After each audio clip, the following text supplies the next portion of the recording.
Still going strongly in the closing minutes. Great one by Kevin McAllister! What a goal that is! Delivery's good, there's Hagan. Now McGrillen, he scored! It's Stokes on a hat-trick! Goal number 3 for Anthony Stokes! Ralston saw off Robertson and delivered! Sybil scores! That's the goal! That's the moment! Samuel off and running again. Is it going to be the hat-trick? You know it is. This is Falkirk Daft. Well, what can you say about that, really? Mixed bag of emotions after Saturday's draw with Dunfermline. Delighted we didn't get beat, but deflated that we didn't win, and the draw just feels like, bit meh. Hello, welcome to Falkirk Daft. My name is John McAnally, and this is your podcast dedicated to everything to do with the mighty Falkirk Bears. Did I just say podcast? I meant podcast. A podcast is a totally different thing. Ross is back, the Ginger God of Power, the one-man band in the main stand. How are you doing, mate? Not too shabby, mate. Thank you for having me back as well. I felt as if I was like way out the loop the last couple of weeks. Oh, Lewis was putting his own, he was wanting to become the Ginger God of Pod, but I couldn't have that. I couldn't let you go, mate, I'm glad. There you go. But how was your hauls? Was it nice? Did you have a lovely... You were in Venice, weren't you? We were. Yes, it was fantastic. The only thing it was missing, because obviously there's a lot of canals, is like some kelpies and a big wheel. They could be doing with that there. But otherwise it was brilliant. I mean, a very romantic place, beautiful, but for all the stories I've heard from you is there was a Stone Island shop there. Yeah, my daughter, as soon as we got there, she was like, we need to go here. So I can't believe she's following in your footsteps with a Stone Island styling cover. There you go. And Al on Saturday, what was that? Yeah, I know. We have to say one of our friends who turned up at the match as well was wearing Stone Island. So Danny Dyer's army has grown, So it's like even the Post turned up at Elliott's on Saturday. They obviously had a tip off that there's two men in here wearing Stone Island. Things are about to go. It's about to be. Could be a potential ruck in here, as Danny Dyer would say. I think there might have been more than two going by Elliott's usual. So, it was good. Pre-match was good as always, John, wasn't it? It's always the banter. It's good laugh, good bit of chat in the Graham Hotel. But the game. the game. We'll get into a bit, with our guest pundit this week, who's a friend of ours, Fraser Bloy, so we'll get into that in a bit. But we've got to say thank you very much. We've got a sponsor this week, Ross. Falkirk Daft is brought to you this week by Haldane Construction. Quality and loyalty is at the heart of their business. They've been delivering construction and building projects throughout the Central Belt for over 2 decades now, from domestic extensions and new builds all the way through to commercial swimming pools, fancy, and care homes. They have the skills, they have the professional approach to undertake a vast range of projects. So whatever the size or nature of your project, you can be sure they will hold themselves to the highest possible professional, quality and ethical construction standards while ensuring a competitive edge in your price. That is what continually sets them apart from all their competitors here in the Central Belt. Customers are at the heart of everything they do, and their commitment to their clients is clearly shown by the exceptional reputation they hold throughout the whole of the Central Belt in Scotland. They take a collaborative approach to design, budgeting and management of your project. They're also big supporters of Falkirk Football Club, so we thank them for that. They actually were the first away day sponsors when we played Darvel away in the Cup, and they will be sponsoring the Russell Latape Legends section in the North Stand as well. So Haldane Construction doing loads for the club, and we thank them so much for jumping on board with sponsorship this week. And if you want to get, want them, you're looking to build an extension, you're looking to, maybe you're a project manager looking for contractors and stuff, Haldane Construction, you want to get in touch with them, especially if you're a Falkirk supporter. haldaneconstruction.co.uk. That's haldaneconstruction.co.uk. You'll get them on Insta, Twitter, LinkedIn, and of course Facebook. And if you want to email Peter and the team over there, get them at info@haldaneconstruction.co.uk. That's info@haldaneconstruction.co.uk. So there you go. All the details on their website, I'm sure. So Haldane Construction, thank you this week for sponsoring the show. And yeah, like I say, Ross, massive supporters of the club. Absolutely, yeah. So, and as you said, like quite a unique sponsorship there as well, with the first ever away game sponsor at that Darvel game. I remember that as well in advance of that. So I don't know if they would have had any preferential treatment at Darvel that night. Probably not. They were probably on that bank of terrace that terrace as it is. For those watching on YouTube, but yeah, no, brilliant sponsors, and they've obviously not only committed to sponsoring this episode, but they want to do the one prior to the semi-final as well, which is fantastic. They do indeed. And talking of semi-final, tickets flying through out the door, 7,000. Come on, people, we can get to this 10,000. Me and Ross were talking about it at the weekend. Yeah, he's not confident. I'm confident we can get to 10,000. 3 weeks to go till the game itself.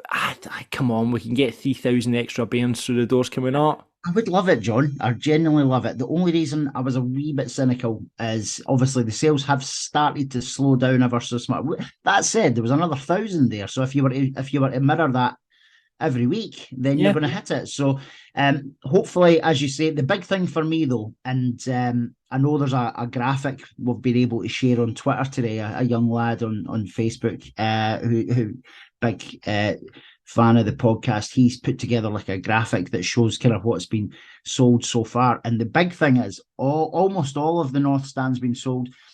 4 sections of the West Stand's been sold. I think they're just about to go into a 5th, which means there'll be no gaps at that side of the ground. So it's not just brilliant in terms of like it'll look great, but actually from a noise perspective and a crowd perspective, everybody's together.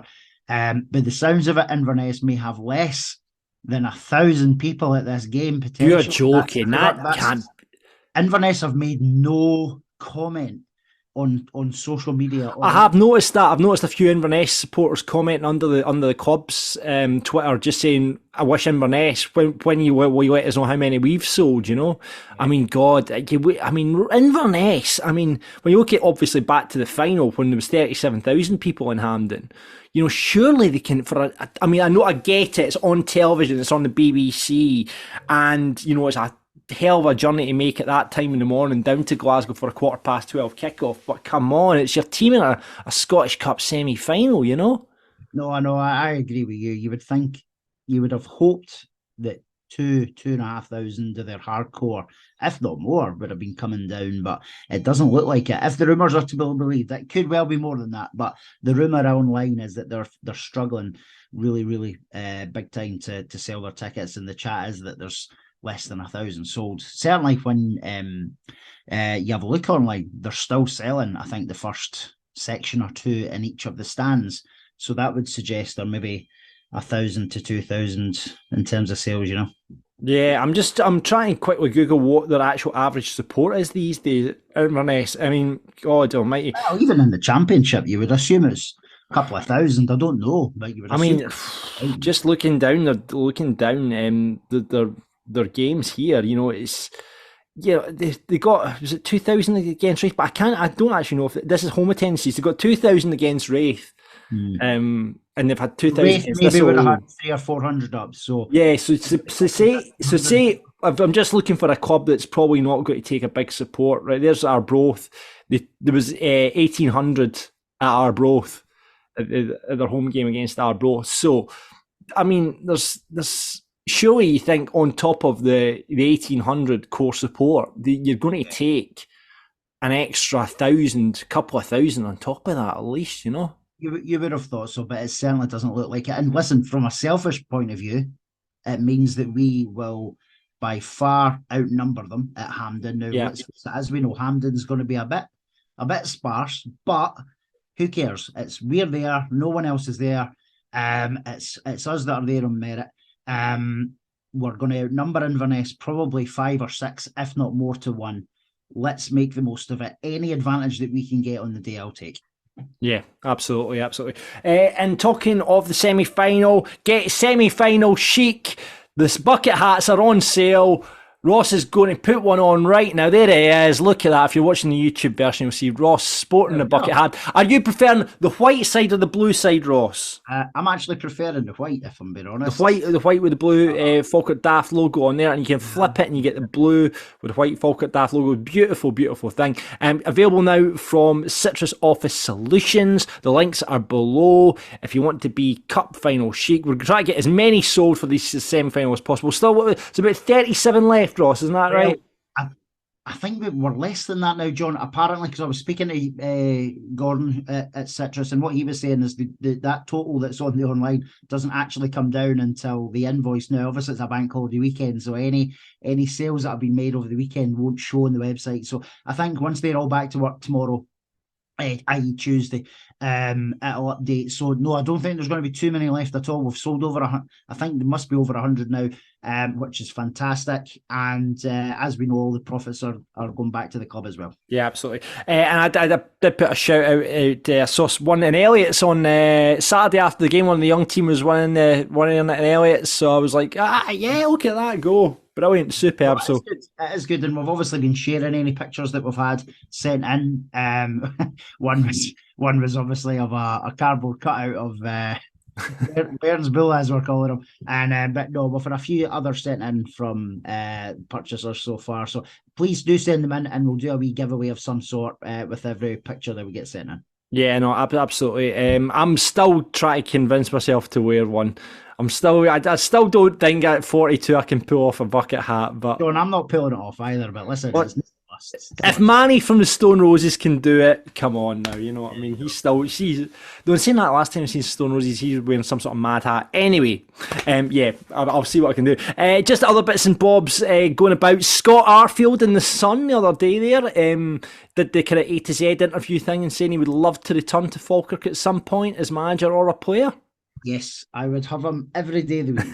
Preferably as a player first, if I'm being honest, because I don't that'd be amazing credentials, but I'd rather keep John and Paul in there than now. And do you know, see if I don't even like this, this might be pie in the sky, and Falkirk directors, who I'm sure some of them listen to this, may just be sitting pissing themselves that we're even talking about this, because I'd imagine Scott Arfield plans a fairly hefty wage. I would suspect so. I think if he's made his money and he wants to play for 500 quid a week, I think there's only one team for him. Exactly. I think a lot would depend on us going up to the Championship. But hey, maybe if there's a coach/player role there, you know, I'm sure John McGuinn would love to have a player like Scott Arfield around the dressing room with his experience. European football could be an enticement. Yeah, that as well, you know, especially when we beat his team in the final. But yeah, no, it's just nice to hear like someone like Scott Arfield, who, you know, was we all loved him when he played for the club, and it's good to see that he still holds the club with such fondness in his heart. And it would be great, I mean, one day to see him back doing something, whether it is in a coaching role or whether it is as a player or a manager. You know, who knows? Scotty doesn't strike me as the type that would go into management, but you never know. Well, do you know what? He's learned from some of the best that's out there, to be fair. And obviously he's grounding at Falkirk. He was a huge fan of Yogi. Yogi was a huge fan of him. I would be shocked if he's not took his sort of work ethic and football philosophy. And then, as we know, he's worked for some big coaches north and south of the border. So, yeah, Sean Dyche, but obviously at Burnley. And yeah, so you know what? You never know.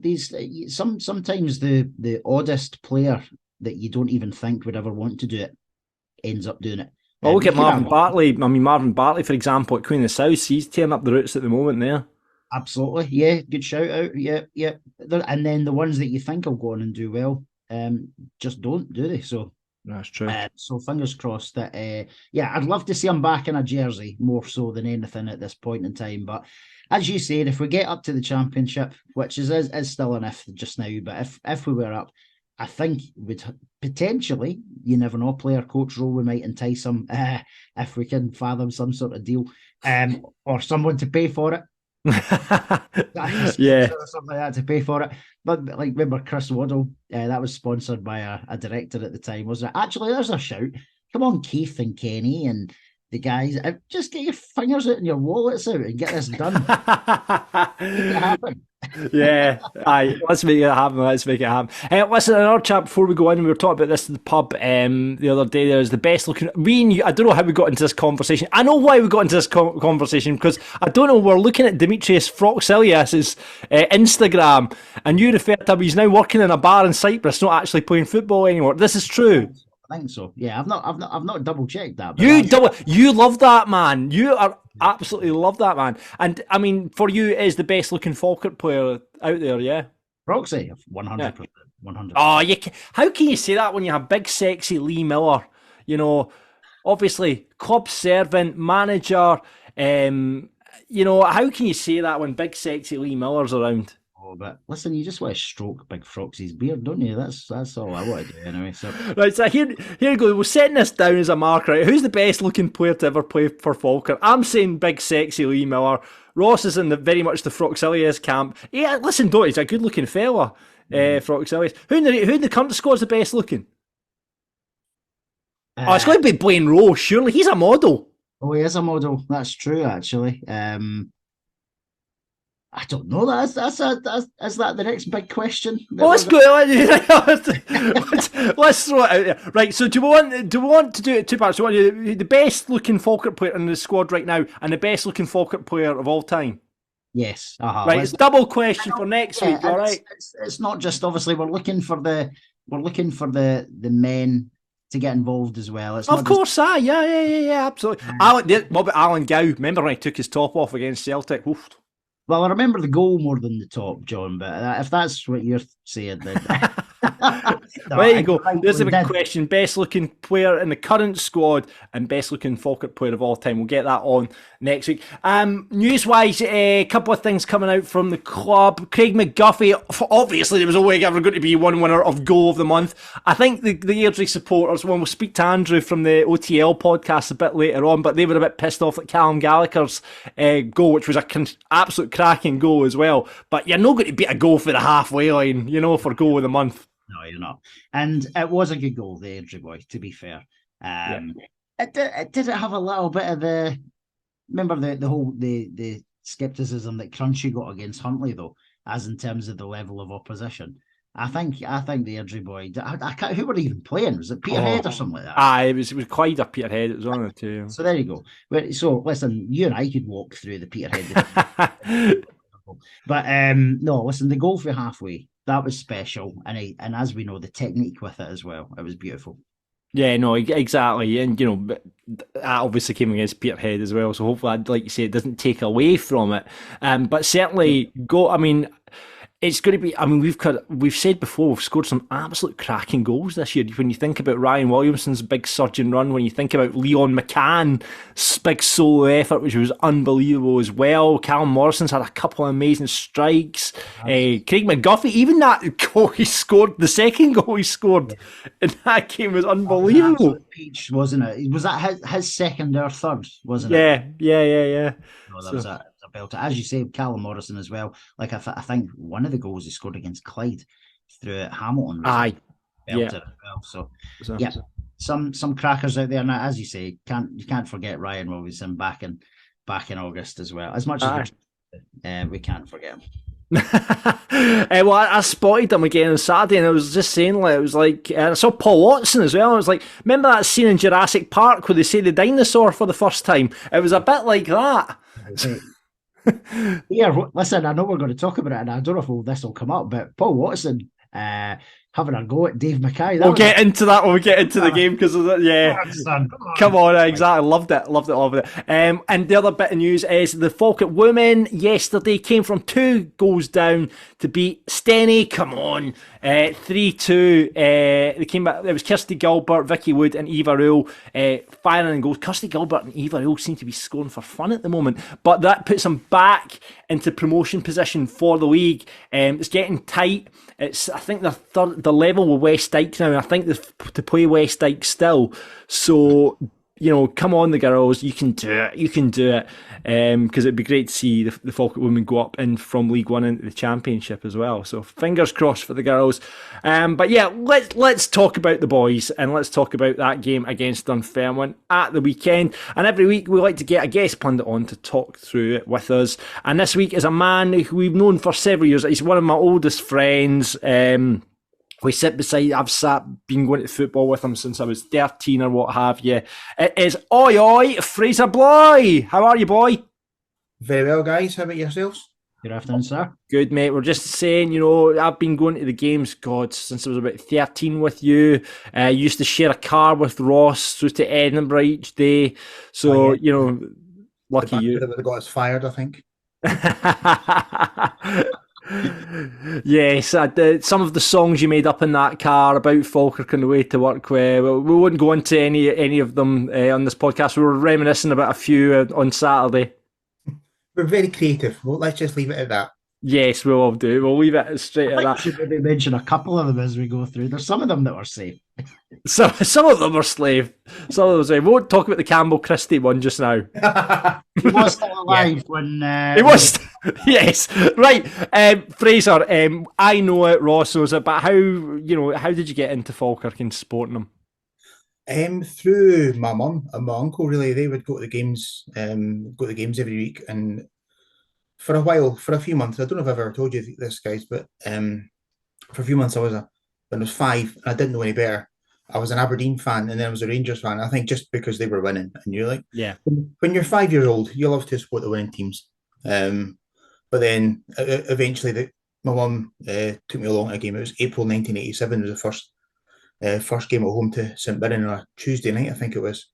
And it's got the bug from there. I mean, it was a kind of typical start to my Falkirk supporting career, if you like.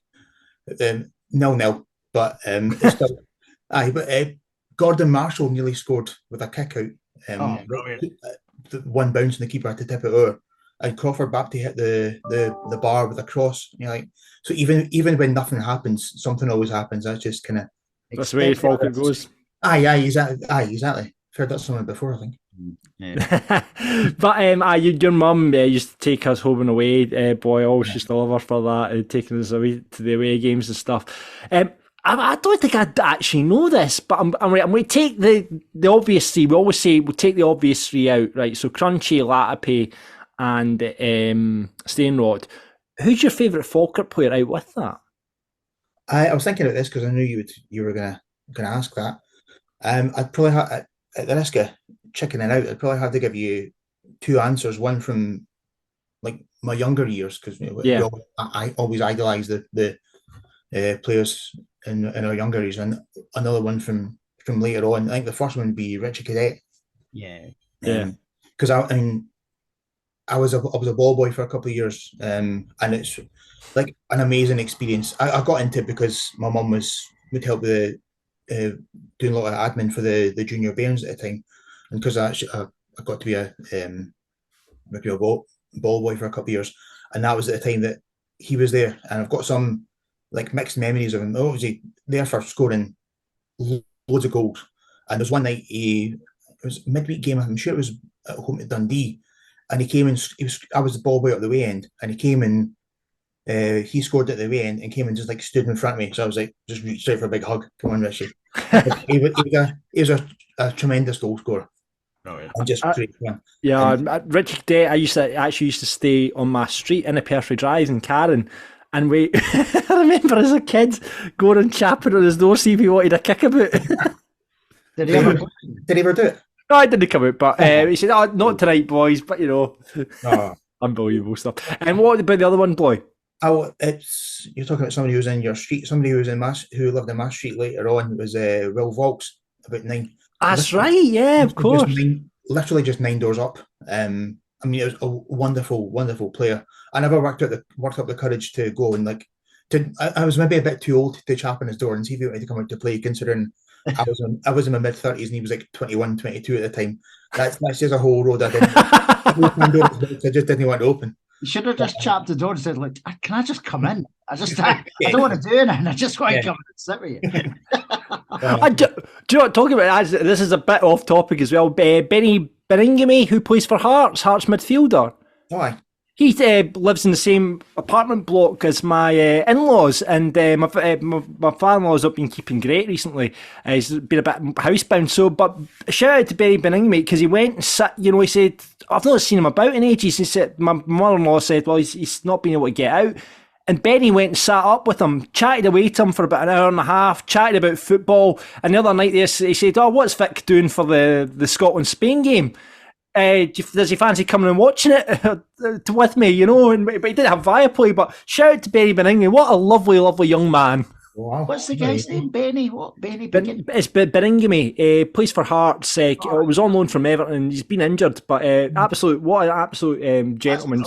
No, that's absolutely great. But yeah, sorry, that was a complete aside from. No. And it sounds like the kind of guy that Vaux was as well. He was always really good at helping out around the neighbourhood. If somebody's dog was going missing, he was there to help out. If he's just and he obviously did a lot of charity work, especially with Strathcarron and stuff. He was always a good guy. But it's like I've never, as far as on the pitch goes, I've never before and probably never will feel again. This, like when we got the ball 35, 40 yards out, you're like, we're going to score. And that, like, never felt that kind of confidence before about a player having the ball so far away from the pitch. But you know, obviously, he could ping it in from everywhere. Fraser, to be fair though, I remember that same feeling with Neil Scally. He used to have the ball 30, 40 yards for goal, and I thought the opposition, they're definitely going to score here. Listen, we're going to talk about Neil Scally in a wee bit actually, but let's first of all get into the game. Falkirk 2, Dunfermline 2. We all got the team sheet out and went, oh, is that 2 strikers on? And then I said, don't be silly though. He'll play Burrell out wide. But then, no, he didn't. Henderson dropped out with Burrell coming into the side. We switched formations up to a diamond with 2 up top. And Callum Morrison, who I think I said in this podcast last week, that little free roll, that little champ man roll, playing that little diamond in midfield. And we went, oh, this is different. What did you make of it, Ross? Do you know, it needed done because I think we were all getting a bit bored and a bit sceptical with how everything was going, and the results had been mixed for a positive spin of shite. So it was needed, and I think had we not been playing such a defensive team as we were on Saturday for the most, we may have done even better. Listen, I know some of them might be listening. They scored two goals and got back into the game. Well done, blah blah blah. But they were very defensive on the day, and that it doesn't shock me because that's how they were all season, and it's been successful for them. So well done. I think part of that's down to them not expecting us to come out and play the way we played. Because I've seen McPake making comments about this in the press. He was surprised that we came out. No, he was very much expecting us to come out. We've said we've said for weeks we play the same system with the same players in the same positions, and we don't vary it up at all. And they were just caught off guard, and we managed to. They were defensive, but partly because we were on the front foot. We made them be defensive. They couldn't get out, so they didn't have anywhere to go for large parts of the first 30-35 minutes anyway. Yeah, I mean, we certainly came out with urgency, absolutely straight at it. You could just see, and like you said, Fraser, I don't think they expected that, and certainly, McPake didn't expect that. I don't think the players expected it as either. So, we came out flying off the box. A couple of close chances. From like some Morrison, got a keeper save out. There was that shot from Oliver. We immediately put them in the back foot, and they just weren't expecting it, I don't think. No, they definitely weren't. And I think as far as the start goes, what I actually noticed something that like right at the kickoff was when they got the ball, Burrell charged at them and like knocked, I think it was their Chris Hamilton over, like literally within seconds of the start. And I don't know if that was intentional or if I'm giving him too much credit. It was maybe just a little bit of clumsiness, but it looked to me like it was him laying down a marker on behalf of the team. It was like, we're here, and just kind of asserting ourselves in the game. So that was a kind of theme that Burrell carried through the whole match. It was excellent. I agree with that, Bloy. I think that's exactly what they did. I think the intention was to come out hard, fast, and you know what? We got an early goal because of it. So it definitely works. I know, great work from Callum Morrison, and him and Nesbitt do, when they combine so well. I mean, they're generally other different sides of the pitch or whatever, but I've always noticed that when Aidan and Callum combine, they do so well, and it was good work from Callum and a great finish from Aidan as well. You know, it's something we've been asking for, a bit more goals from Aidan. You know, he's you know, as well as assists, which have kind of dropped off recently. You know, he's had a few goals this season, and it was good to see him getting one there on Saturday as well. Yeah, really well taken as well, because it kind of came at him at quite a bit of speed and not the easiest of ball to control, but to take that touch and get the shot off so quickly, which I think was kind of the key. The key to us quickly moving the ball really made the difference, because like you can't sit there and have too many touches against Dunfermline, because with the defensive qualities they've got, you take too many touches, they'll just set themselves and it's a real struggle to break them down. So the fact he managed to take the touch quickly and get the shot away quickly, was just exactly how we were playing on Saturday, how we had to play. No, absolutely. You know, we just continued from there. You know, we had Max's free kick not long after that. And then we come on to, you know, it was just that first half hour. Then we get the second goal. Brilliant move with Callum Morrison down the right. Good cross again. Him and Oliver have a really good link up. You know, however many times you could count Gary Oliver's on the end of a Callum Morrison cross as well. But Oliver unlucky with shot, good save, and then Burrell there for the tap-in. You know, like you say, he just had the bit between his teeth, and he was there and thereabouts the box, and having that second man up there just made the difference and effectively gave us that 2-goal lead. He's like, I think Gary Oliver appreciated it. He's like, oh, I've got a friend now. I've got somebody. I've got a friend. Friend. Yeah, somebody close by that he could link up with, because sometimes the wide players are there to provide additional support, but sometimes it's not the same as having a front pairing. And I think both of them really relished having somebody to play off each other. And then, like you said earlier, Morrison with the free roll in behind, just going wherever he felt he could get some joy. The whole thing just clicked for the first 30-35 minutes. Absolutely. Did you 2-up is the way we've got to go for the rest of the season, Ross, after watching certainly that first half hour and the second half, isn't it? Absolutely, yeah, it is definitely for me, and it would be on Saturday's show. It would be Burrell and Oliver that would be that front pairing. You've obviously got Jordan Allen, who we'll talk about him. He came on and actually put a wee shift in, and would have no issues. He's scored plenty of goals this season, granted for another team, but he's scored plenty of goals this season, so his confidence is probably still reasonably high. I certainly wouldn't be giving any more minutes to Wright.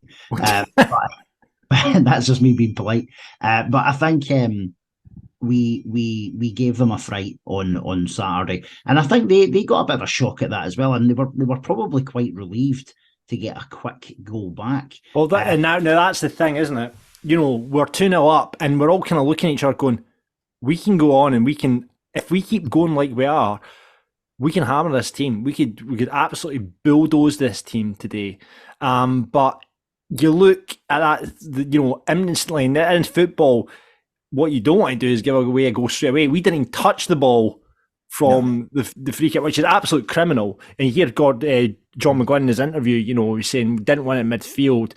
In fairness to Dunfermline, it was a very good move, you know, and, you know, a great finish from Whiting, who I think's useless, by the way. But, you know, he got his goal, and, you know, instantly they're straight back in the game. If you have that 2-0, hold on to that till half time. Then you go into that second half, they come chase the game and you leave gaps in behind, but it's criminal to give away a goal so quickly. Do you know what's frustrating for me? And I don't know who said this on Saturday. It might have been one of the two of you, actually.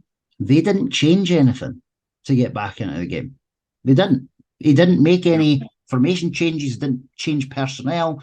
We it was almost our own failings that got them back in. Now, the one thing, and I'm not going to take my hat off to him, but like the one thing Dunfermline have done really, really well this year is especially McPake, is he'll change a game when it needs changed, and he'll change it throughout the game rather than at halftime or whatever.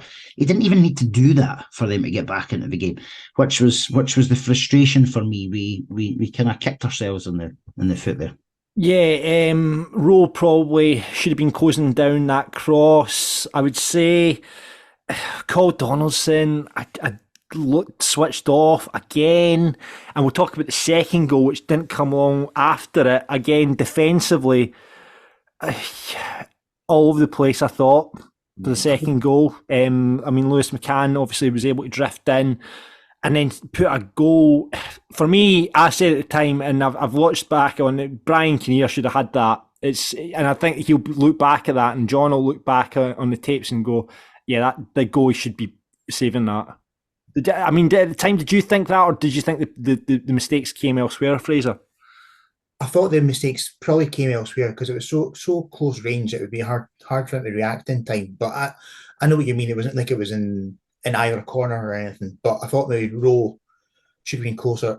I would maybe put the marking of Whiting more on Mackay than Donaldson, because I've watched the replay back a couple of times, and you see, at first I thought Donaldson was just kind of drifted off, but he does scan over his shoulder twice to look what's behind. He does check to see what's behind him, and surely both times he would have seen, all right, Brad's got Whiting, second scan, Brad's got Whiting, third scan, oh shit, they scored. I just think it was maybe Mackay letting him in front of him and not reacting to Whiting's movement more than Donaldson. Donaldson, don't get me wrong, his form hasn't been what it was at the start of the season in recent weeks, but I probably Rowe and Mackay for me, and there's a lot of the attacks, especially in the first half, a lot of Dunfermline's attacks came down that right hand side, which is where the struggle lay for us, I thought. Yeah, and what about McCann and McCann's goal? That's Kinnear, isn't it? It's Kinnear. I mean, argument Rowe moves in a touch, and then McCann just stays where he is, knowing that Rowe's just vacated the space. And it was a lucky break of the ball when it came off. Yeah. It could have gone anywhere, but it went to and McCann, who was like a good player for them, did really well. He did very well. Decent shot, but Kinnear, they can debate whether the first one Kinnear could have done better. I don't think you can debate the second one. He should not be losing a goal at his near post from such an acute angle. I agree. Yeah, and then after they scored, they missed. When you look back, I didn't think it was that close ahead. They should have scored again. I mean, and again, it's just Falkirk again, which has been our problem this season, is just switching off and making silly mistakes, and that is again silly mistakes have cost us. You don't mind losing. I guess when you go to the Whiting goal, it was a very good goal. It was a good move. I don't mind so much losing a goal like that. I do mind losing goals like the one we did against Lewis McCann, and certainly the free header that he had in the box. You're thinking, Christ almighty, Falkirk, switch on, because we just completely switched off for that 10 minutes after they scored their first. Just, so they could have went in 3-2 at half time, and John, we wouldn't have came back from that. No. We would not came back from that. No. Absolutely not. Leon McCann injured in the first half, didn't come out for the second half. Big Hendo moved into left back, and I thought uncomfortable position for him, and I thought he played it really well. Yeah, he did as well as you could expect a makeshift player to be playing in an unnatural position. I guess what it did with the formation we're playing off, it kind of it took our width away a wee bit, because if Leo McCann had been playing in that second half, we'd probably had more balls into the box from the left with the overlapping runs. But Hendo just seemed to, I don't know if it was team instructions, just don't do anything stupid, just defend, you're good at that, do that. So there was almost a bit of that of so it was kind of more looking to the right, and Morrison just taking it on himself a wee bit more. But, second half we came out and we're absolutely, again, it was all us, really. I was pleasantly surprised with that, because my concern was that having all the momentum for the first 35 minutes and then all of a sudden getting hit with 2 sucker punches, which could have been three sucker punches. They had all the momentum at that point, and it showed good character that we came out and asserted ourselves immediately. Just started going. We had so much of the second half, and when I was worried that Dunfermline would run away with it. But no, credit to the players, great attitude in the second half to get forward. Maybe just didn't create as many clear-cut chances as I would have liked. Although there's one clear-cut chance that we should have had, which was the penalty. Yeah, and it happened just after half-time where we all said happy birthday to Ross Wayne, Dave Mack, the stadium announcer, and his favourite player was Neil Scally. Though I'm very disappointed looking back on it now that we didn't say that your favourite player was Matty Wright, because you love that guy, Ross. I love him. Actually, who do I love more? I love Neil Scally more than Mark Wright, to be honest. But and I even missed it because I was in mid rant to somebody. I can't even remember who I was ranting to. I think it was me at the time, and I went, "Oh, that's it. We just got your announcement done for you." I was in mid rant, and then I just saw everybody tap me on the shoulder and go, "Oh, you just missed your birthday announcement." I was like, "Oh, I'm so sorry." But yeah, listen, I would take Neil Scally going up front, coming on with 5 minutes to go just now over. In fact, whatever Neil Scally is just now, is he 50 something, is he? I'd still take him over Mr. Right or Mr. Wrong, as it may be. But the handball that we referred to there, I mean, we put the pictures up on our socials, and it's just so blatant.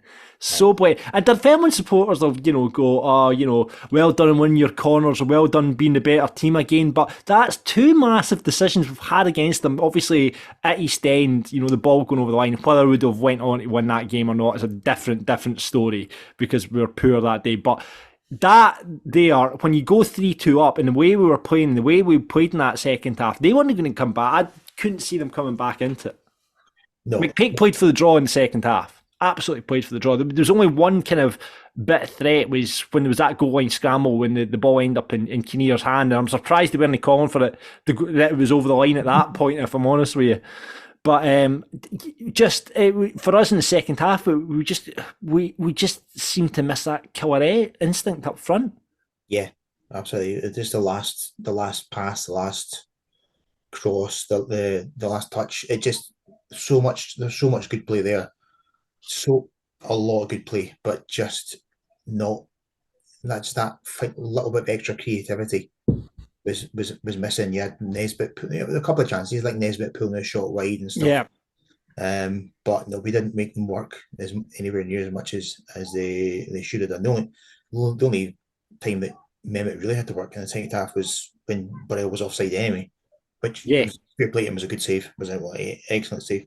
But if that counted, that should have been 4-2 rather than 3-2, because that was it's 100% a penalty, and how the referees continue to miss that. And the gripe I've had is we're getting a poorer standard of referee because all the referees at our level are off doing VAR in the Premiership, but that's not the case this week. That David Dickinson is regularly refereed Premiership games, so that's one of our better referees.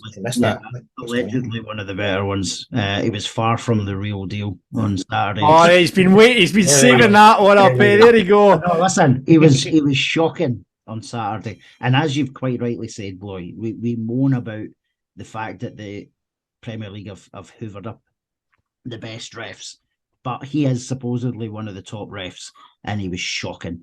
And how both he and that main stand linesman missed it. Well, they didn't miss it. It's cheating. You can't say it's cheating. John, he's caught. He's all like, what has he got to do to get the pen? Catch the ball. I mean, it's not. I mean, it's not. It's not cheating. He's just it's a mistake. It's no cheating, but it's a mistake that he's made. Right? Absolutely. I don't know how he's not seen it. But the linesman definitely should have seen it. He had a great view of it. I think he's had a draw and he's cutting. There you go. There's Daft said it. There you go. All right, okay. Won't be it certainly didn't have a Bobby Dansler, that's for sure. Oh, you having to go at Ross for waiting to get that line in. You've had that one lined up as well. I know, he was waiting for that one. But no, it was a poor refereeing decision, and we've seen so many of them. I saw it. If someone could make a compilation of all the poor refereeing decisions we've had over this year, it'd be unbelievable, because it's just another one to add to the collection, that one. Just awful. The only to add to that though, and it'll sound like massive sour grapes, right? They were saying that you could put a compilation tape. You probably could, but you could probably do the same at Airdrie. Do you know what? Absolutely. Every team is being shafted by really, really poor, and Dunfermline as well. They've probably had that a lot of. Not against us, they've had their fair share of luck, but in terms of other games, I bet you they've had games where they've not had a goal, or they've not had a penalty or something like that as well. So the refs have just been overall shocking. Yeah, no, they have been. As far as the new formation and the two up front, we said stick with that going forward, yeah? I would. Yeah, I mean, Oliver and Burrow, like you said, Burrow was good. Very straight. I guess he'd run his race, and that's why they brought on Matty Wright, but I still thought he was causing all sorts of trouble. Burrow, I thought Jordan Allen obviously came off the bench for Oliver. I thought Jordan Allen looked like there was something about him there as well. We seen him and Burrow try to work as a two at Alloa, but could he work? But I thought Oliver and Burrow linked up really, really well. I thought the two of them. I thought Jordan Allen, when he came on, I thought him and Burrow did pretty well together as well. And I wouldn't be adverse, like John McGunn's talked about, because the amount of games we've got, that he may well shuffle the pack regularly. So maybe we'll see Jordan Allen start tomorrow night against Montrose, hopefully with Burrow up front. I don't think Allen and Oliver would do as well together. Yeah, there's options there. There really is. Just let's try and keep Wright on the benches. I believe the shout was that Matty Wright is the new Dylan Mackin from Ross, and he was asking to undo the substitute, because I think the first thing that Matty Wright did was fall over. He did, and I'm sure I just shouted, "Get him off!" to John. Just get him off. I thought, I was like, can you push Control Z and do an undo on the substitute? It was just like, oh Jesus. Another mention to that dickhead Dave Mackay and the Dunfermline management team.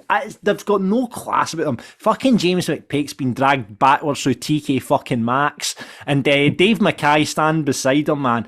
I don't know if you saw it, but the ball went out, and one of the Falkirk players, I think it was Finn Yeats, ran over to collect it, and he's done some wee bit of flick to keep the ball away from him. Just stop being a dick, mate. No, it was Paul Watson, because the two... No, Paul Watson ran out after it happened.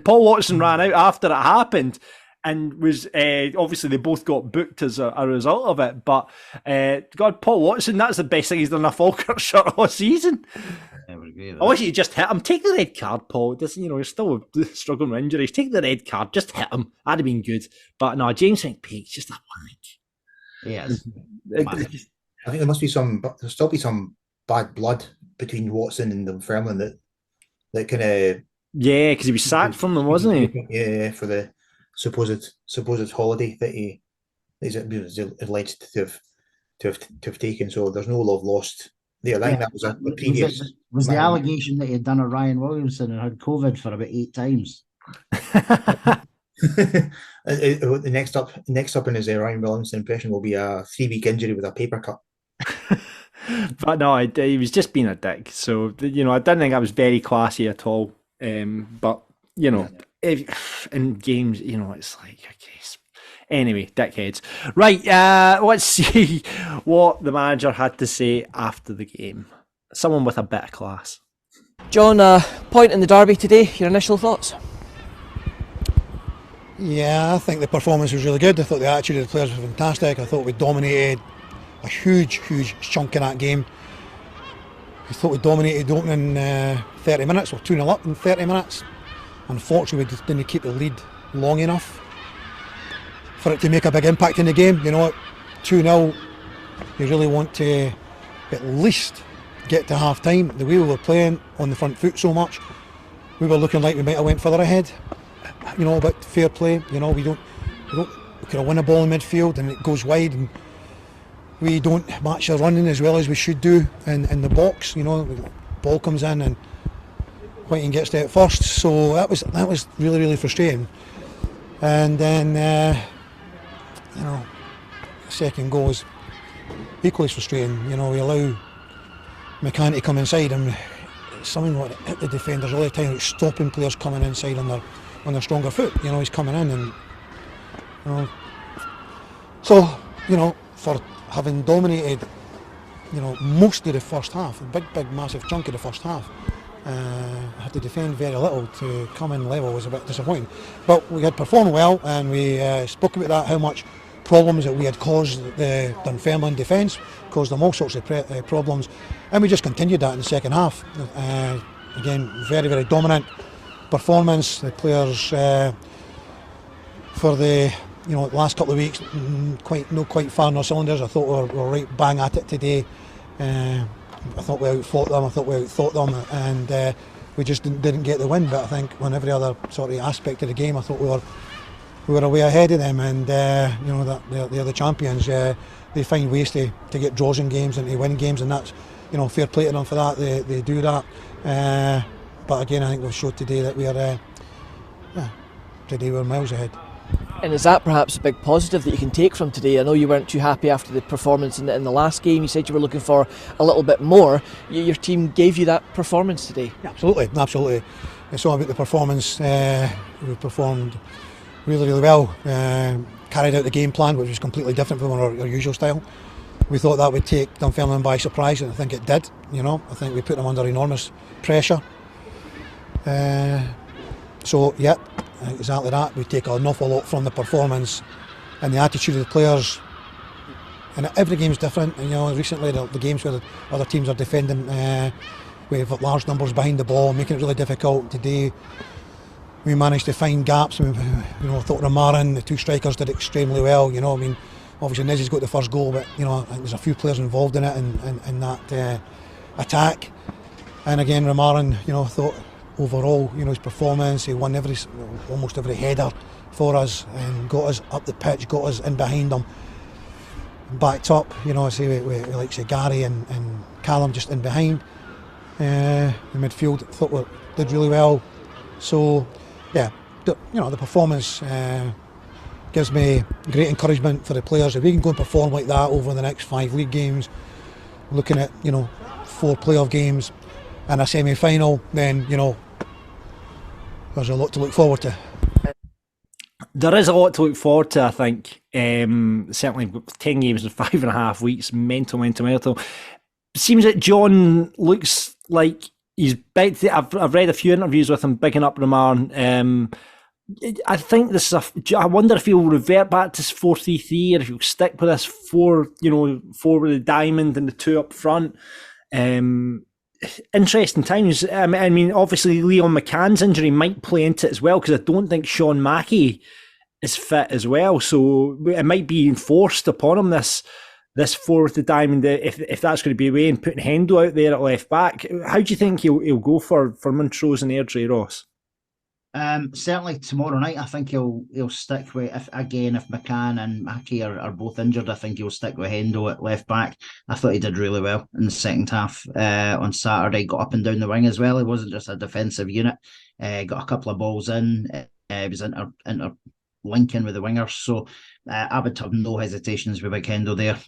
He's got a bit of speed about him as well when he gets going. So, but I would for Airdrie, you want your best players in the best positions, and that's no disrespect to Montrose, because I think Montrose have done fantastic over the last few years. They're obviously not hitting that height this year, although they could still make a bit of a late push, I suppose, depending on results. But I think we take care of Montrose tomorrow night. I think we go at it the same way we did on Saturday, and I think we'd score a few goals. Fraser, you agree? Yeah, I think I definitely agree with. There's need to keep going with this. There's a much more positive formation and a positive performance. Sure, we lost a couple of cheap goals, and we worked really hard to get in the lead, and then we lost it really quickly. But overall, there are more positives than negatives, and there's a lot going forward. We looked like a threat If Hendo has to play left back, I'm confident in him being able to deliver the goods, the shapes. We've now got a different way of playing. We've been far too one dimensional for too long, and I think playing this new this diamond midfield, it's worked now, and it allowed us to kind of assert ourselves. More players in the final third just give that really pushes us on, and a team like Montrose, or as Ross said, been a fantastic team within League One, but ultimately we are still the full-time team, and they're not. We need to assert ourselves, assert our dominance, and start like we did in the Dunfermline game. If we do that, Dunfermline are obviously, it probably goes without saying, but Dunfermline are a better team than Montrose. So if we can assert ourselves, get on top on Montrose, we've got a much better chance of staying on top. Yeah, no, definitely. I would definitely go with that and see how we go. I think that would surprise Airdrie as well. Certainly, I mean, I'm sure that though Cable have had his watched against Dunfermline, but I think if we come out against that Airdrie, because they play a 4-3-3 as well normally, don't they? So I'll be interested to see what he does tactically in that game. No, anyone heard anything about Leon McCann? How bad the injury was? I mean, he struggled on for he obviously picked it up in the first half and struggled on for 20 minutes with it. So I'm hoping it's not that bad and he was just taken off as a precaution. Not heard anything. No, I hadn't heard anything. I just heard McGlynn saying that he got taken off because he was saying he struggled to be able to take throw-ins. So hopefully, if it's something like that, hopefully it's something we can just put a cast on and he'll be good to go. But we'll see. Yes, we'll see. Fingers crossed. Right, let's see what the rest of the supporters are saying to the game. Bob Simpson kicks us off saying, loving the change of shape, definitely caused them problems. Would have won it had it not been for the 2 mistakes and at least 3 penalty shout-outs, although I've not watched them back. P.S. Hendo looked great at left back. There we are. 3 penalty shouts. There was one in the first half that the players all had their arms up for it and it looked like a strong claim. We didn't really see that in the highlights, but I did notice in the first half all the players shot their arms up. Obviously the Kel Benedictus one, I can't remember the third one though. Was it Gary Oliver getting filled in the box, I think? I can only remember 2 to be honest, but yeah. Logan says better performance, especially in the attacking department. Burrell and Oliver should be the way forward from now until the end of the season. Lapses in concentration cost us today again. Clean that up and I think we'll be fine. Yeah, I think we'll be fine. Ali Dougal says, in short, we've played the best team in the league off the park. Play that system in the playoffs and the semi-final, I think will be hard to beat. Burrell was excellent. He wasn't. He was. Mickey Marley, Nesbitt must have been listening to the podcast last week because he looked like he had something to prove today. Burrell was a real handful and caused them problems. I'd give him and Allen a run. McCann will be missed if he's off for a game or 2, especially if Mackie isn't fit. Yeah, I think if Hendo just plays a solid left back, he'll be fine in there. I do think you miss a bit from Hendo when he's not playing that midfield, just in terms of winning the ball there and recycling it. But it needs must. Max has been phenomenal though. We didn't even touch on Max really. I mean, I'm sure when we get into the Falkirk Daft rated, but Max was great, and a few people say likewise in this. Steve Crombie, I thought on the whole we were excellent given recent performances. I felt we were back playing to what we've come to expect from the team this season. Disappointing not to win, but happy with the performance. Need to be back to our best for the playoffs. John Harding says frustrating, but shout out for Burrell who won headers, great runs, got his well-deserved goal as well. He's the one thing that defenders at our level hate, and that's pace. Thought he played really well with Oliver and needs to be a key player in the first 11 now for the rest of the season. Yeah, I think he is going to be. Way John McGlynn spoke after that game. Definitely he'll be playing tomorrow night, that's for sure. Simon Godfrey, better performance, but our inability to see out games in the last few months and perform in the games when it really counts is concern for the remaining games and playoffs. Most negative one we've heard from so far. Brogan says another game in which the referee has hindered us massively. Too many bad decisions to count, 90% of which were against us. Played superb and deserved to win. Hopefully the team can kick on now towards the semi and the playoffs. Yeah, Russell says best we've played for a while and thought the change of shape really suited us with Oliver and Burrell linking up really well together. Max man of the match again.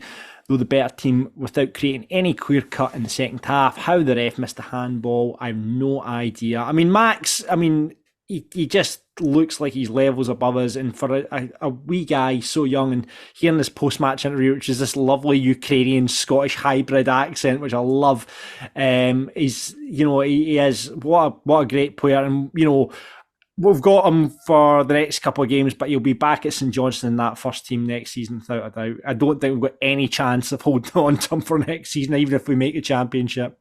Probably not, sadly. No. A shout out to the St Johnstone midfield, because they must be pretty tremendous if they can allow Max to go out on loan. The boy looks like a child, but he plays like a man. He's quite something. He's so dynamic in midfield, so breaking up play, getting the ball moving forward. Always said he was the new Latapi. All those times Latapi broke up play, aye. Yeah. Jeffers says floating role for Cal and Aiden worked well when attacking, but in defence it exposed Blaine as there wasn't a midfielder in front of him when they broke into attack. That's a good observation. Yeah. Their first goal came as a result of that, possibly the second as well, as they both came from that side of the park. I mean, that's what you're going to miss if you play that kind of formation. You are going to miss that protection on either side. So, yeah, that's one thing. But you just, as long as you're good attacking, score more goals than them, you'll always win the game. There we go. Bairn for Life 191 was a good game, gave me hope. We need a win at Montrose on Tuesday and we'll be flying. Call does need to be dropped. Sick of his name being associated with lost goals, but overall I'm happy with how we played. Maybe John will see the benefit of a new formation now. Call Donaldson, again, my big pal. What's been happening the last few weeks? He's just been switching off and just been a bit lapse, I think he has as well, John. The trouble is there's no one pushing. You could argue that Watson. But you can't throw him straight back in. No, I wouldn't. And I actually think Big Cole, for all he has got a mistake in him, and he does. I think he does still kind of give you more good than bad. So yeah. I'd be keeping him in. Right. Okay. Let's go to it then. Falkirk Daft, rated player for you, Ross. Tough one this week because there's a few. So obviously we mentioned Max there, but for me, for his impact in the full game, I'm gonna go with Roman Burrow. Yeah, Fraser. I'd have to agree. Max just in behind Roman. He played like, obviously it's his first chance, his first start in a while, so he was out to impress, and he certainly left a positive impression in McGlynn's mind. He ran the socks off. So much hard work, so good running.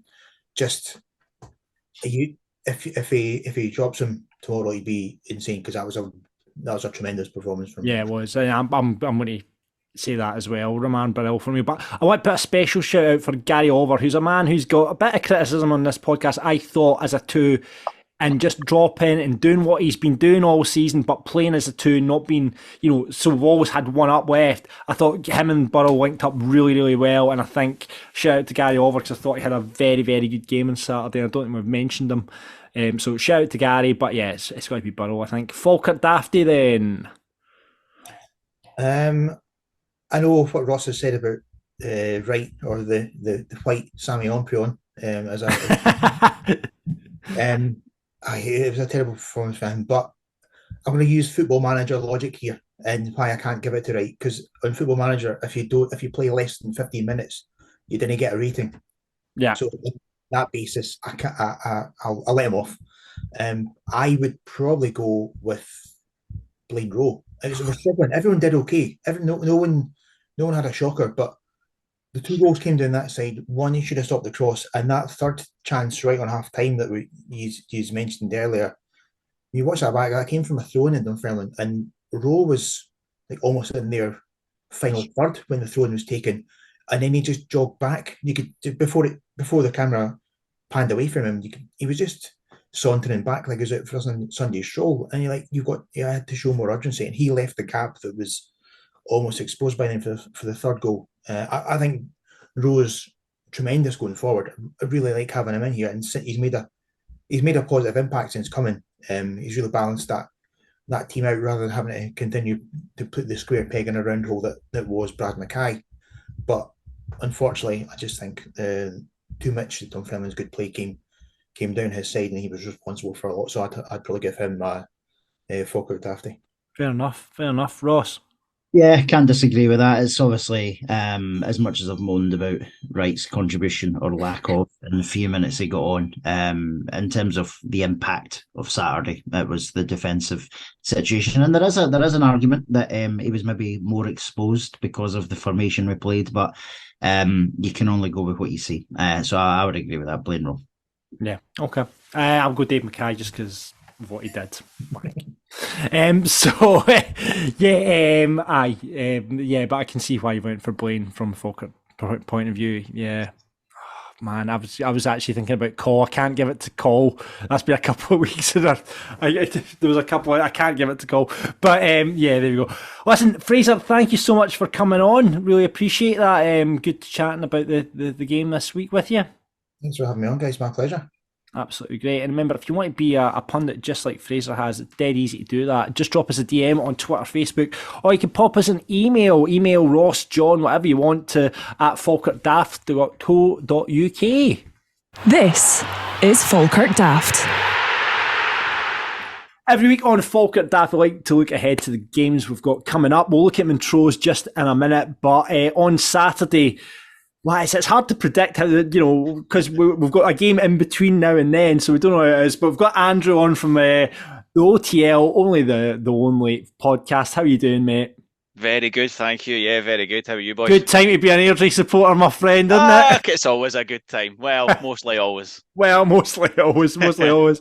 So, I mean, Andrew, talk us through the last 6 games since you defeated Queen of the South. It's just been unbelievable. There was a lot of people, myself included, thought we were really going to need to react some after ended up a couple of bad results culminating against us. You went two back to back, didn't you? Yeah, and that culminating in that Queen of the South defeat down there, which was essentially the kind of start of their very, very good late run. As they try and make themselves plus, because they went and beat yourselves as well, and then they've gone and beaten Alloa too. So it was maybe the first rumblings of that, and maybe the reaction from our side was a bit over the top in hindsight because of how well they've gone on to do after that. They are really looking like they're making a push, and although they've still got ground to make up, the fact that they've gone and beat Alloa there at the weekend means that they're on a good run of form. But there was a reaction since then. Rhys McCabe's made some changes with the defence, made some changes midfield. And, I mean, it's not the first time we've clicked this season, because we have handed out some great victories, some big results, some big beatings to teams prior to that. But the way it's clicked since then, Kelty Hearts, Peterhead, Clyde, which okay with the bottom 3 teams, granted. So you're expecting your 3 points from those games anyway. But you say that we played all 3 as well.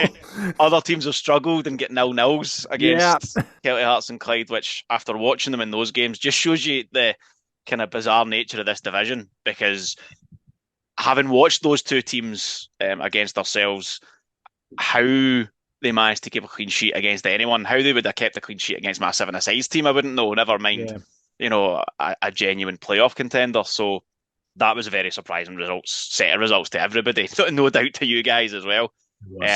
But following those 3 kind of comprehensive victories up with a victory at Alloa and then victory against Montrose there, was especially hardening, because it's all well and good beating the bottom 3, but to then go out and you're playing 2 teams that would be vying with ourselves for those final 2 playoff spots.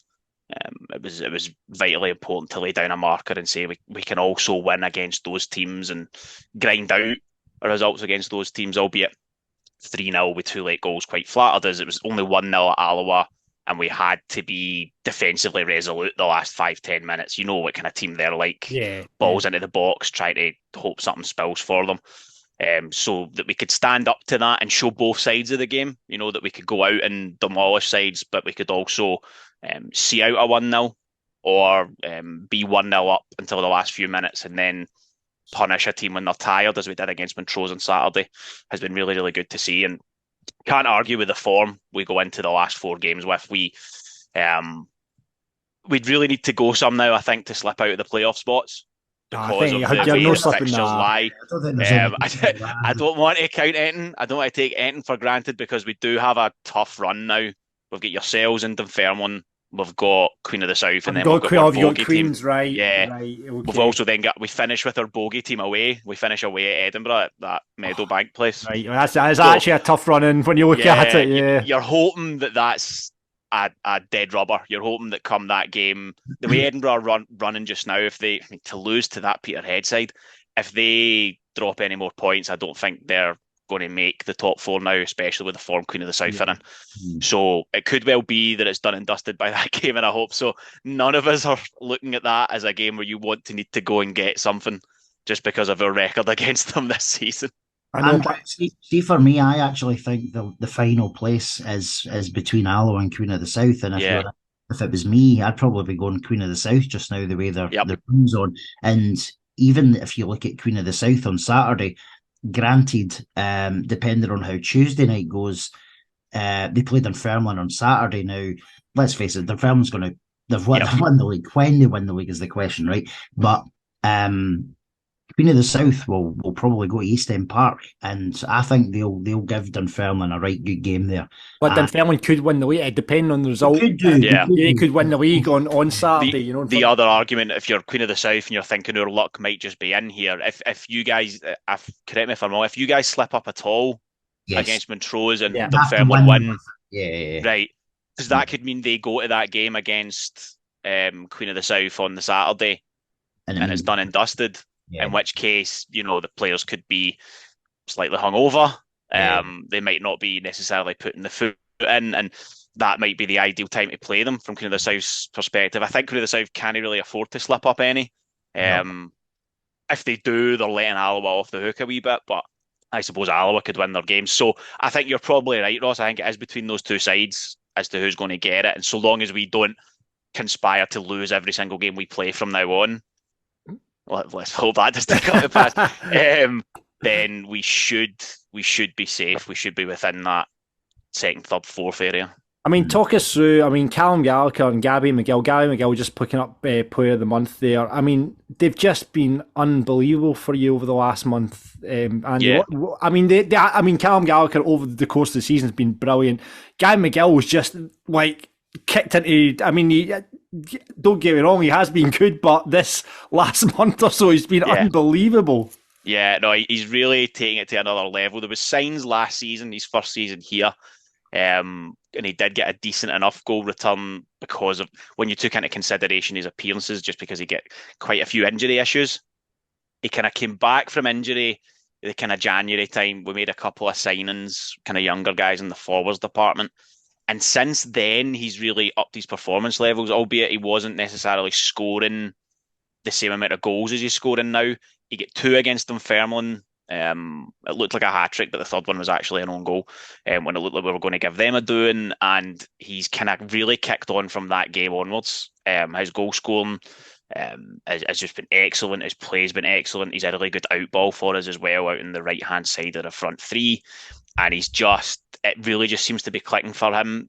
He must pick up lots for Gal, playing with Callum Gallagher, who, you're right, has been fantastic this season. Even by his own standards, he's always there or thereabouts in the top scorer charts, at least for Airdrie, and one of the top scorers in the division ordinarily anyway. But he's improved his game this season, and I reckon that's dropped off on Gabby too. But his form is just incredible. The fact that he missed, he didn't score against Alloa, and Gal's not actually scored in the last 3 games now, so hopefully that means he's due.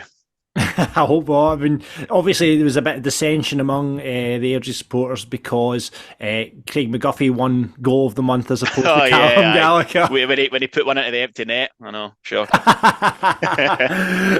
But no, listen, I mean, it's all set up to be a really good game. I mean, looking at, you guys are averaging, in the last 6 games, you've averaged 4 goals a game, which is mental. We're, for the season, you're at 2.3 goals, high scores in the division. We're at 1.87 goals per game. I think it's going to be a cracker. Now, it is second versus third, and I think that's going to end up one or the other in the second or third.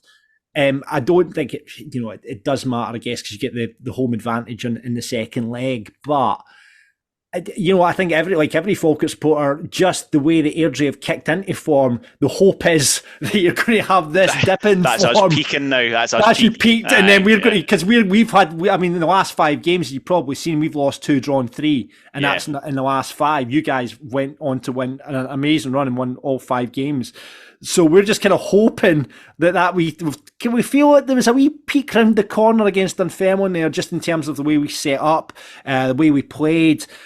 And now it's just like, right, hopefully we'll put them to the sword hopefully on Saturday and get you in a real downer. But in saying that though, then I always remember you won like 20 games on the spin going into the playoffs, or 20 games unbeaten last season going into the playoffs. So it's not that it helped us any in the end. And I think, see in all seriousness, so that is the bonkers part of the playoffs though, because like Queen's Park last year, you'd not have said that they would go through. Look how well we've done. When news filtered through to us when we took care of Montrose in that mental game, and news filtered through that Queen's Park had put Dunfermline out, you thought, oh, this can't really have gone any better. We've pulled off a massive comeback, and all we need to do is beat Queen's Park, who finished so far behind us. And you're right, it just shows you that it's all about getting there. Even if you go in spotty form, even if you go in very indifferent form, if you scrape yourself in there, it's about being in there, and then you take your chances.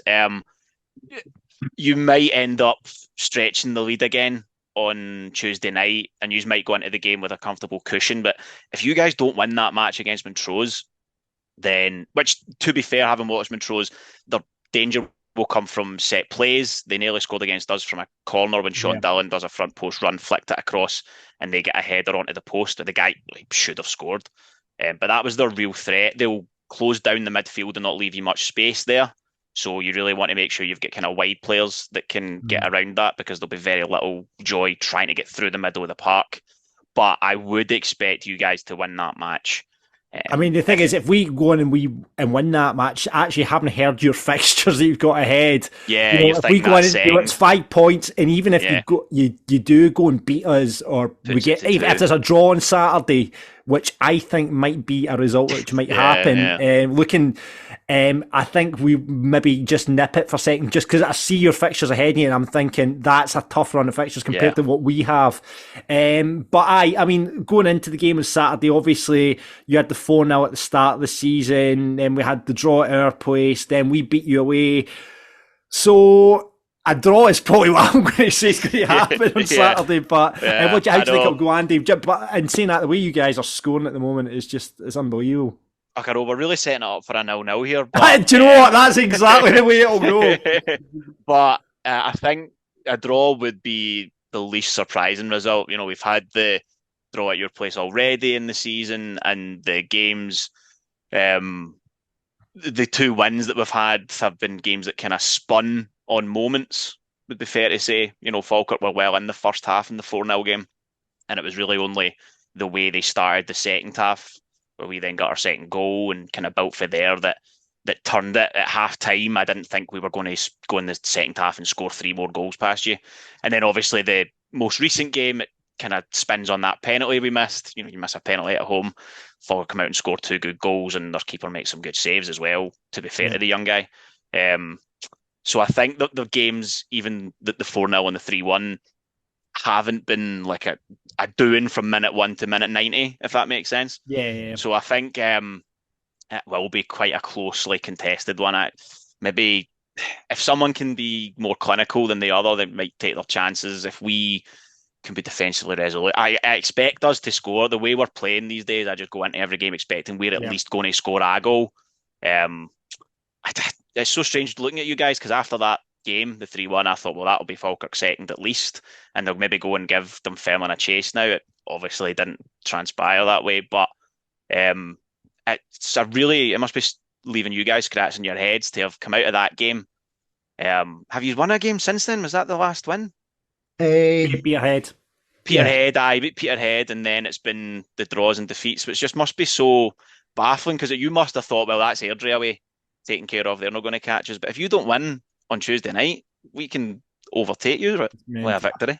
Absolutely, and that is a concern. I think for me, I agree with you, Andrew. I think we will do enough to win tomorrow night, which would give me a far greater confidence ahead of the season. Because you're right, if you go to Saturday, the confidence is then, especially if we were to lose tomorrow, the confidence is then with Airdrie. But I think if we get a win and it's 5 points, again, just as you've said, I would take a draw on the basis that we'll beat Montrose. I would take a draw on Saturday, whatever that looks like, 2-2. By the sounds of it, because that's yeah. That's how it'll go. Yeah, I would say that, but it all depends on tomorrow night, and then that'll set the marker down. I think for Saturday, but I think it's going to be. I think we're going to be speaking to you again a bit later in the season, Andy. Come playoff time. It looks that way. It looks that way. Exactly. So best of luck to you. Well, we say that, but we don't mean it. But listen, thanks for coming on, Andy. We really appreciate it. It should be a great game on Saturday. Looking forward to it. All right, all the best, guys. Thanks a lot. Cheers, mate. Speak to you later. Take care. Thank you so much. And then, Ross, it's we talked about there, Montrose tomorrow night. You're heading up to the game. How do you see that one going? Needs to be a win, buddy. It has to be a win. Well, it's a win. We're guaranteed. God, we're just talking to Andrew there. But if we win, we're guaranteed playoffs. Is that mathematic? That's correct. Well, Queen of the South are on 48 points. We've got the game in hand. That'll take us to 60. 12 points in it. They're on, well, goal difference wise, it'd have to be a swing of 25 goals or what have you. No, listen, I think that's a huge incentive. I didn't realise that. John will know that, and the players will know that as well. So that would confirm that. So I expect that to be another factor in why we start. And if we start as brightly as we did on Saturday, then I think we will score, and I think we'll score a few goals as well. Yeah, I think I'm hoping so. I mean, you just hope that part-time thing goes against Montrose, especially during the week, midweek game. Tough place to go though, as we know. I mean, they've taken points off us. They've taken 4 points away from us because we've only had 2 draws and then obviously a win against them this season. As Andrew was saying there, they're a threat from set pieces. Got a big team. Obviously, Rory McAllister's always there and thereabouts. Sean Dillon, as Andrew mentioned as well, always a threat. But you still look at Matty Wright, is still the top goal scorer, second top goal scorer. He scored 6 games for them. I've no idea how he scored 6 goals for them. No idea, but maybe.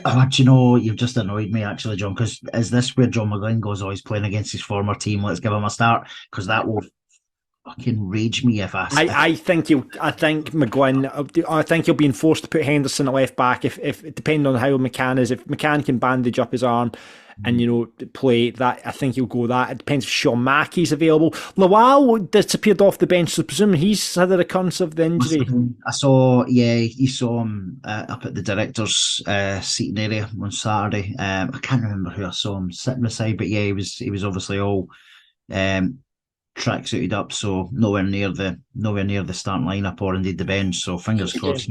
He'd be a kind of player that would go on against Montrose and do really, really well as well.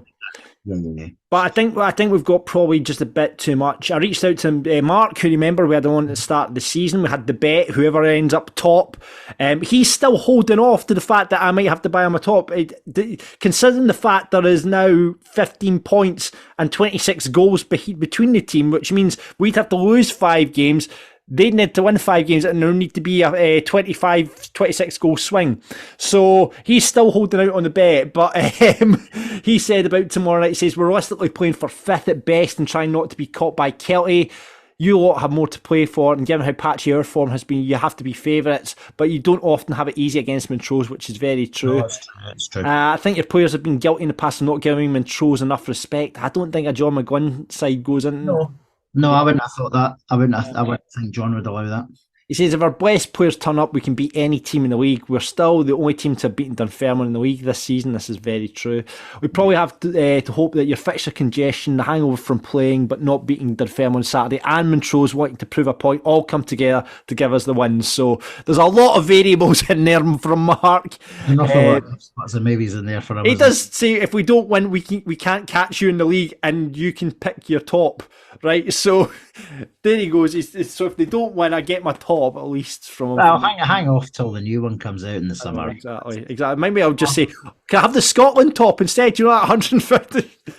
We didn't specify, did we? We didn't specify. So yeah, right. Prediction for tomorrow night. I think we'll score a couple of goals. I'm going to say 2-0 Burns. 2-0 Burns, and I'm just going to take I think we will do a couple. I'm going to go match you up 2-0 for the Burns and that. So 2 big games this week. Starts a mad run of games for us. 10 games, like I say, in 5.5 weeks we've got over the next week. Well, so Ross heading up there. We'll be back with the talk about the Airdrie game and the Montrose game on next week's Falkirk Daft. This is Falkirk Daft.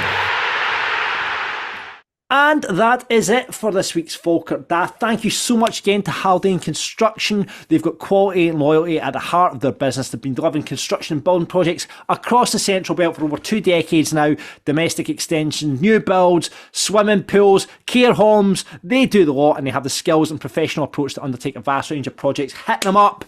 haldaneconstruction.co.uk if you're looking to get an extension on your house, if you've got a project you're needing a construction firm to sort out. They're big Falkirk supporters and supporting this podcast as well, so we thank you for that, Peter and the team over there. Get them on Instagram, Twitter, LinkedIn and Facebook, or you can pop them an email, info@haldaneconstruction.co.uk. And that is us up the road for Falkirk Daft. Thank you very much for listening. Ross is heading to Montrose, and then we'll be heading to Airdrie on Saturday at the stadium. It's a big week. It's every week's a big week, but I think I can relax. I think, see if we get the 3 points against Montrose and the 3 points against the Airdrie on Saturday, I think the rest of the season takes care of itself until the playoffs. You know, it'll be quite nice actually if we did that. I'd feel nice and relaxed if we go and beat Montrose and get 3 points and go and beat Airdrie, and then we're like clear in second, and we can just enjoy ourselves for the rest of the season up into the semi-final. We can go and have a great day at the semi-final. You know, we want to win, but that's our final for me. Go have a great day there, and then you've got the playoffs, which is going to be when you start shitting yourself again. But it'd be nice to have that month, wouldn't it, of just like going to a game and just enjoying the football. Yeah, hopefully the sun's shining as well. We'll go score a few goals. We've obviously got this Edinburgh midweek game coming up. We've got Alloa, so it's not a huge lot of travelling, and then, as you say, the semi-final will hopefully take care of itself as well. Yeah, so fingers crossed for 2 big wins for the Bairns over the next week, and we'll talk about it all on Falkirk Daft next week. Remember, get us on Apple, Spotify, wherever you get your podcast, leave a review. We'd really appreciate that. Get us on Twitter, Facebook and Instagram at Falkirk Daft. You can drop us an email if you want to do that, just rossjohn@falkirkdaft.co.uk. In fact, put whatever you want in front of falkirkdaft.co.uk. It'll get through to us. If you want to buy merch as well, you can do that. Merch at falkirkdaft.co.uk. Merch at falkirkdaft.co.uk. Get semi-final sheet, get all your stuff ready. We've got some offers coming up on that as well for the merch, so keep your eyes peeled for that. If you hit up the merch stall, you'll see everything. You get hoodies. Someone bought a dog bandana, which is did someone buy one? Did they? Oh, they're looking Falkirk with a dog bandana kicking about, so look out for him, and you can get that all at merch at falkirkdaft.co.uk. And of course, the bucket hats themselves, as shown by Ross there. They're reversible. You can get it on white, you can get it on blue. All profits from our merch and from the bucket hats going back into the club in the next season as well. So thanks for your support on that. Join the Discord as well. A lot of Falkirk chat going on there. There's a lot of rumours, like people asking who do you want to sign for next season already. So all the chat is on our Discord chat. If you fancy just firing up Discord, it's a simple app which you can just we've got a chat room sorted out for all the Falkirk chat on there, so you can do that with all the links below. Thank you very much for listening to Falkirk Daft. If you want to sponsor the show, like I say, like Haldane Construction have done this week, you can do that. Just fire us an email to the email address below. That's it, Ross. Up the road, and I missed your catchphrase for the last 2 weeks. Yes, listen, I'm back. I'm staying. Expect the unexpected, buddy.